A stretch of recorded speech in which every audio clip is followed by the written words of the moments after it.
Hey, it's Michael with Nomad Growers. I'm out here at Wildberry Farms in Sadler, Texas with some friends of ours. They're a local sustainable grower here in north central Texas. This is Jeremy and Lauren Bloomer, and they're going to tell you a little bit about their farm and their operation today.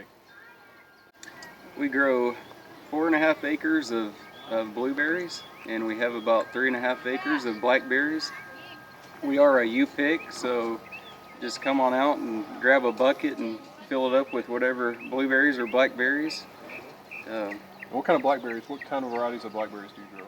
We have two different varieties of thornless blackberries, Natchez and Ouachita, and we also have a thorny variety, which is Kiowa.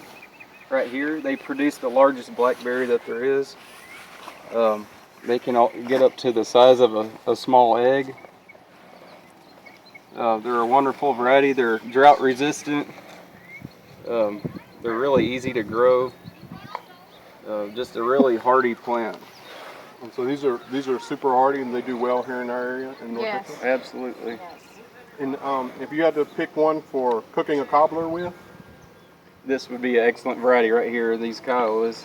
okay. And if you were just picking one just to eat straight off the cane, I would recommend Natchez or Ouachita. They're a lot sweeter just to eat on. These are better for cooking with right here, okay. the Kiowa. And then I know, but the folks at home might not know about how a blackberry plant produces, the difference between the canes and stuff. Can you explain that a little bit? Yeah, each year they will shoot up a primocane. What you see here, it does not have any fruit on it.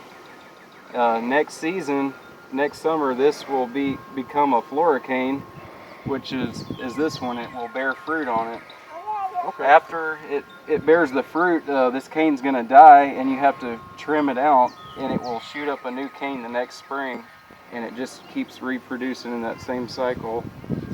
Yeah, and while you guys aren't a certified organic farm, which we don't care about because I don't need the government to tell me if I'm organic or not, you guys try to keep things as sustainable as possible out here, right? Absolutely. Yeah. We use as many organic practices as we possibly can.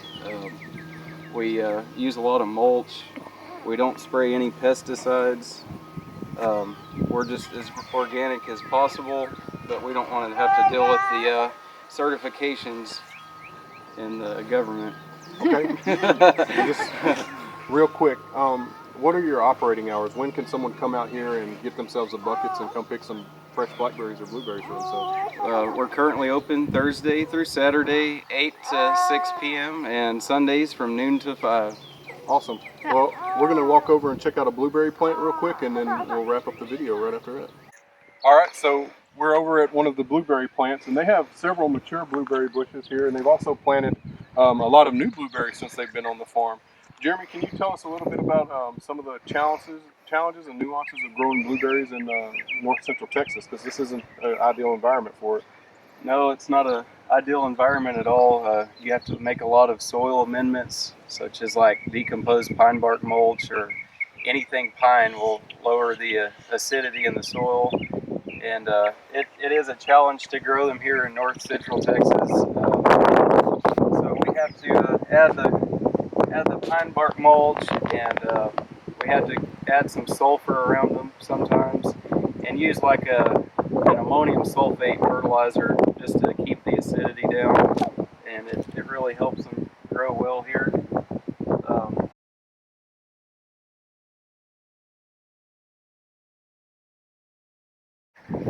So this is Brightwell, and what is a rabbit eye, and what is the other? The rabbit eyes, actually, when they're swelling up right now, they actually kind of look like a rabbit's eye. I guess that's where they got their name. They also have a northern high bush that they grow up north, and they also have a low bush variety that grows in colder climates. Oh, that's like Russia and other places around. Okay, cool. Well, when will these guys really start coming on and start looking like this? When's the best time to? Usually around the second week of June, they're supposed to be in full production. We had a lot of flooding in May, and it just caused them to be set back a couple more weeks. So these look like they're about 2 weeks away from being ripe right here. Okay, awesome. Well, guys, it's Michael with Nomad Growers. It's Jeremy Bloomer. We're out here at Wildberry Farms I want you to come out and take a visit, and then make sure you stop and say hi. Come out and get you some good blackberries and blueberries. And just remember to support all the local growers that you can here in North Central Texas.